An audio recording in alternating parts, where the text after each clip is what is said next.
بسم اللہ الرحمن الرحیم۔ ناظرین، آج ہم اس ویڈیو میں آپ کو سیدنا یوسف علیہ السلام کا خواب، اس کی تعبیر اور اس کا پیغام بتاتے ہیں۔ سیدنا یوسف علیہ السلام نے یہ خواب دیکھا کہ 11 ستارے، چاند اور سورج اس کے لیے سجدہ کر رہے ہیں۔ پھر اس نے یہ خواب اپنے والد سیدنا یعقوب علیہ السلام کو بتا دیا۔ سیدنا یعقوب علیہ السلام نے نبوی فراست سے یہ بات سمجھ لیا اور فرمایا، اس کی تعبیر یہ بتا دی کہ اللہ تبارک و تعالی تجھے چن لے گا اور تجھے خوابوں کی تعبیر کا علم بھی عطا کرے گا۔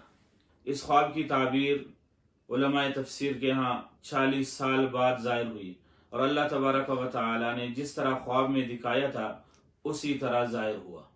سیدنا یوسف علیہ السلام کے اس خواب میں بہت سارے پیغامات ہیں۔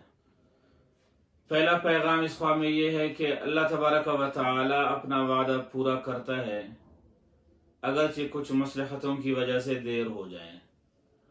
دوسرا پیغام اس میں یہ ہے کہ خواب نبوت کا حصہ ہے۔ تیسرا خواب اس میں یہ ہے کہ صبر و استقامت، توکل کا بدلہ عزت اور بلندی ضرور ہے۔ چوتھا، اللہ تبارک و تعالی اپنے بندوں کو آزماتا ضرور ہے مگر تنہا نہیں چھوڑتا، اللہ تبارک و تعالی ان کے ساتھ ہوتے ہیں۔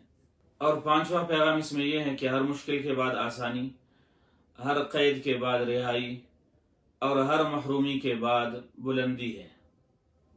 ناظرین، اس خواب میں یہ نصیحت ہے، اگر آپ کا راستہ سچا اور صبر پر مبنی ہے تو دنیا کی کوئی طاقت آپ کو آپ کے حقوق سے محروم نہیں کر سکتی۔